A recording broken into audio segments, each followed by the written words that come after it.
संविधान पे बात कर रहे हैं, उस सदन में भी हुई, इस सदन में भी तमाम साथियों ने संविधान पे बात की। अपना अपना दायरा है, अपनी अपनी सोच है, अपनी अपनी प्राथमिकताएं हैं, लेकिन महत्वपूर्ण यह है कि हमने संविधान पे बात की।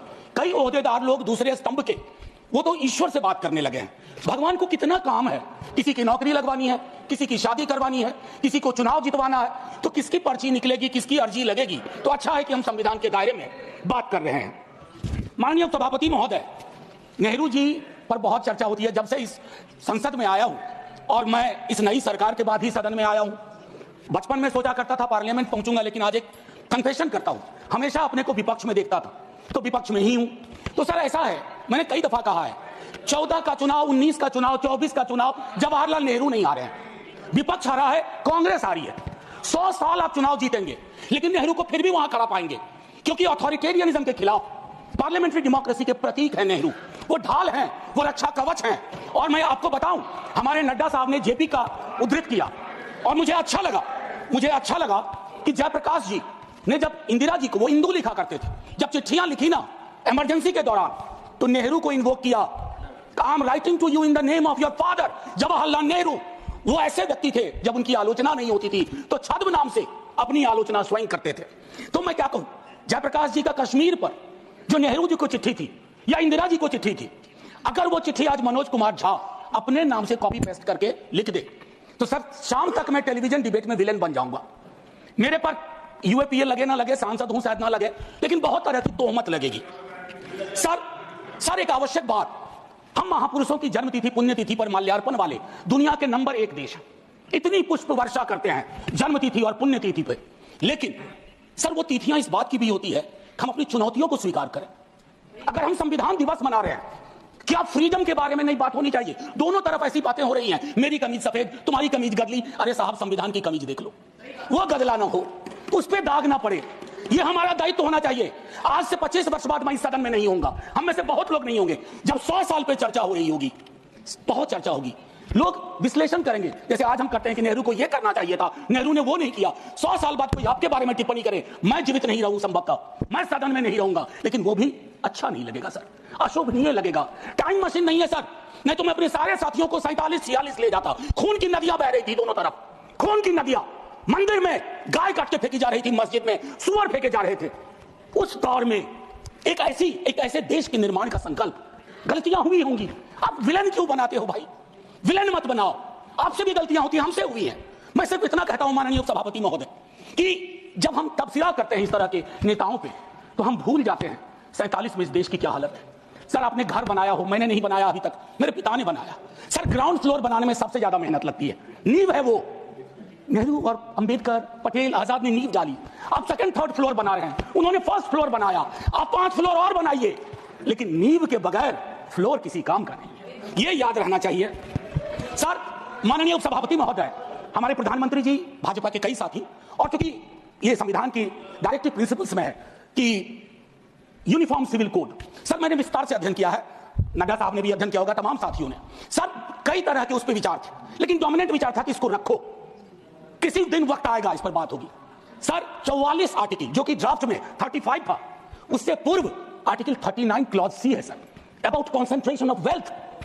इनकम इनइक्वालिटी का इस देश में जो आलम है, हम टाइम बॉम्ब पे बैठे हुए हैं, टाइम बॉम्ब है ये, और ये सबको इंपैक्ट कर रहा है, ना सिर्फ गरीब मजलूम वर्गों को, मध्यम वर्ग को। अभी हालिया रिपोर्ट आई कि प्रॉफिट मेकिंग कंपनीज, लेकिन उनकी प्रॉफिट का एम्प्लॉय की सैलरी में कोई रिफ्लेक्शन नहीं है सर। रिलेटिव डिप्रीवेशन का जन्म हो रहा है, 44 तक पहुंचिए यूनिफॉर्म सिविल कोड तक, लेकिन रास्ते में एक मील का पत्थर है, आर्टिकल 39C। वहां रुकिए, ठहरिए, सोचिए कि इसको, क्योंकि अंबेडकर साहब को आप कोट कर रहे थे सोशलिज्म के बारे में, कि वो कहते थे कि वो तो रचा बसा है, सेक्युलरिज्म रचा बसा, मानता हूं, लेकिन उन्होंने नेशनलाइजेशन ऑफ लैंड और इंडस्ट्री की भी बात की थी।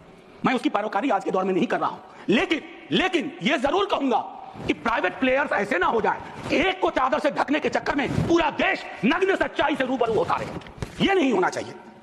अब सर मैं एक बात कहता हूं, आज जब मैं यहां बोल रहा हूं, इस देश के किसी न किसी कोने में सीवर से एक आध डेथ हो चुकी है, सीवर में उतर करके खुदाई चल रही है, इस देश में कई जगह खोदे जा रहे हैं। एक खुदाई हम सब सांसद मिलके करें, वो जो सेप्टिक टैंक और सीवर में उतर करके जहरीली गैस से मरने वाले लोग, ये कौन है? ये हम एक हैं तो सेफ है में नहीं आते, ये हमारे हिस्सा नहीं है, इसी समाज का हिस्सा है। हाँ, ये अव्वल बात है, इस हमारी जातिगत सीढ़ी नुमा पदानुक्रम में वो नीचे आते हैं, उन पर गौर थोड़ा हम कम करते हैं। ये नहीं होना चाहिए। और मैं समझता हूं कि फ्रीडम की जब बात हो तो हम मूल्यांकन करें। फ्रीडम में हाइफन नहीं होता है, फ्री के बाद डॉम नहीं। जैसे जॉर्ज ऑरवेल की किताब में था, all animals are equal but some animals are more equal than others.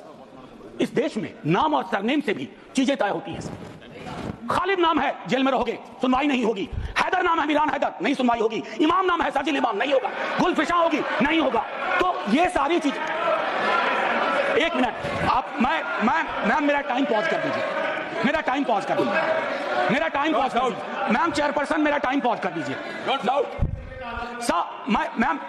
Ma'am मैं सिर्फ इतना कहना चाहता हूं, अभी यहां बोल रहा हूं, मूलवासी बचाओ संघ मंच है छत्तीसगढ़ में, अनलॉफुल बना देते हैं आप। अरे कोई तो तौर तरीका हो।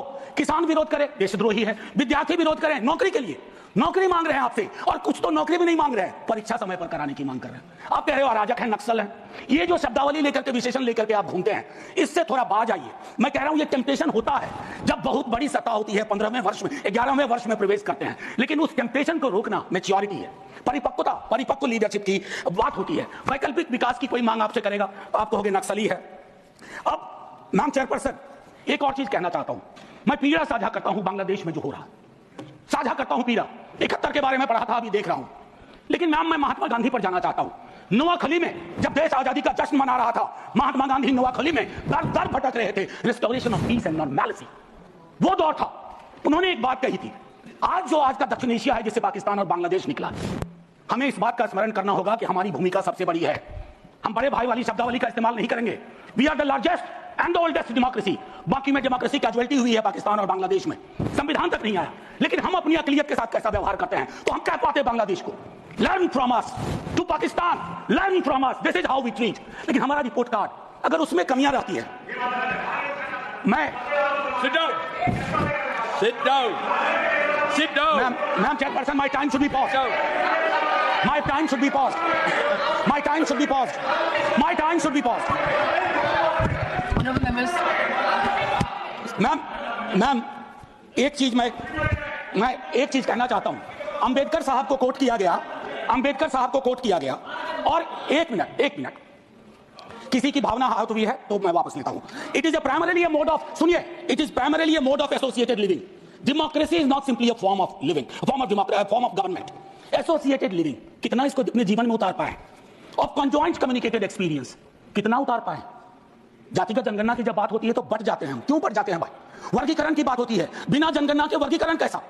एनएफएस के माध्यम से एक नई रवायत का जन्म हो गया है। एक ओबीसी की लिस्ट में क्रीमी लेयर के इंटरप्रिटेशन के लिए आप राज्यों की समकक्षता इक्विवेलेंस को एक ऑर्डर के माध्यम से छुपा देते हैं। आपका दोष नहीं भी दूंगा, कहूंगा कि अधिकारी वर्ग के अंदर अभी भी वो मानस है कि वो रिप्रेजेंटेशन से परेशान होता है, चिढ़ता है, उसको लगता है ये यहां कहां आ गए।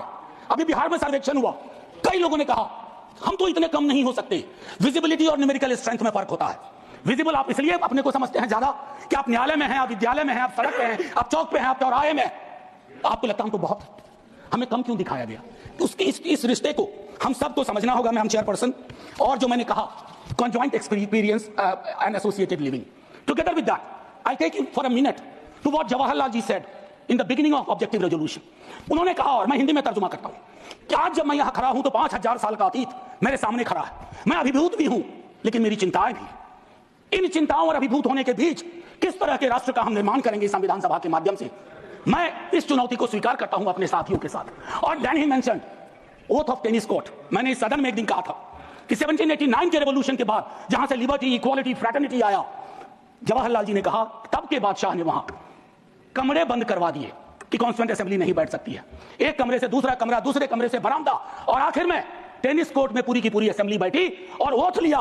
उसको कहते हैं ओथ ऑफ टेनिस कोर्ट। उन्होंने क्यों यह उदाहरण दिया कि हमारी डेमोक्रेसी में भी कभी इस तरह के चैलेंज आ जाए तो संसद इमारत की मोहताज नहीं होगी, संसदीय लोकतंत्र इमारत की मोहताज नहीं होगी, वो इबारत देखेगी। और इबारत में फर्क है। मैम आज मैंने कहा था हट करूंगा, 1.5 से 2 मिनट और चाहिए। अब मैंने कहा कि वन नेशन वन इलेक्शन की बात हो रही, उस पर विस्तार से बोलूंगा जिस दिन अगर आया, अगर सिलेक्ट कमेटी को गया तो अलग बात है। लेकिन मैम इस देश में वन नेशन वन इलेक्शन था। नड्डा साहब ने कहा, मैं मानता हूं, कई दफा क्या होता है जब आप कोट करते हैं, हमारी यूनिवर्सिटी में कहते हैं कि सेमी कोलोन के बाद किसी को कोट मत करो, उसको हम लोग कहते हैं पुअर साइटेशन, कि किसी को कोट किया। जैसे आपको उदाहरण के लिए मैम 30 सेकंड में कि मार्क्स ने कहा religion is the opium for masses, ऐसा कभी नहीं कहा मार्क्स ने। वो सेमीकोलन के बाद का एक सेंटेंस था, उन्होंने ये कहा is the Sai of the oppressed, लेकिन सेमीकोलन के बाद का उठा करके कहा रिलीजन के तो खिलाफ थे कार्ल मार्क्स। तो उसी तरह से साइटेशन के साथ दिक्कत है। मैं सिर्फ इतना कहना चाहता हूं, वन नेशन की वो साइकिल टूटी थी, वन नेशन वन इलेक्शन की साइकिल 60s मिड 60s में टूटी। आज क्या गारंटी है हम कैसे अगले चुनाव तक ले जाएंगे? Will it be a proxy governance? Then it won't it undermine the idea of will of the people? मैं समझता हूं कि इस पर विशद चर्चा हो और तभी जाकर के बस अभी तो 33 सेकंड लिया है, 1 मिनट और दे दीजिए। मैम चेयरपर्सन, तारतम्य तो थोड़ा टूट जाता है, फिर भी अपनी एक बात कह के खत्म करूंगा। बाबा साहब भीमराव अंबेडकर के बचपने का एक छोटा किस्सा। क्लासरूम में बैठे हुए थे सबसे पीछे, शिक्षक ने कहा कि मैथमेटिक्स में बहुत अच्छे थे, आओ इसको हल करो। ज्यों ही वो बोर्ड की तरफ बढ़े, जितने कास्ट हिंदू अपर कास्ट के लोग थे वो दौड़ के बोर्ड के पास गए, क्योंकि बोर्ड के पीछे उनका टिफिन बॉक्स था। उनको लगा ये पोल्यूट हो जाएगा। मैम आज वो मान्यताएं नहीं है, लेकिन पोल्यूशन प्योरिटी की नई मान्यताएं आ गई हैं, एक्सक्लूजन की नई मान्यताएं आ गई हैं। और आखिरी में ऑस्विज एक जगह थी पोलैंड में, जहां जिसको सिर्फ गैस चैम्बर से मत समझिए। ऑस्विज के बनने में सालों की नफरत और घृणा थी, जिसका अंजाम ना सिर्फ जर्मनी में भुगता गया, पूरी दुनिया ने। तो ये नफरत घृणा, इस पर लगाम लगे ना तो हर मोहल्ले में ऑस्विज होगा। और आखिर में मैम, मैं आज जद पे अगर हूं, निशाने पे, मैं आज जद पे अगर हूं तो बदगुमान ना हो, चिराग सबके बुझेंगे, ऐसी हवा किसी की नहीं होती। शुक्रिया मैम, जय हिंद। Shri Abdul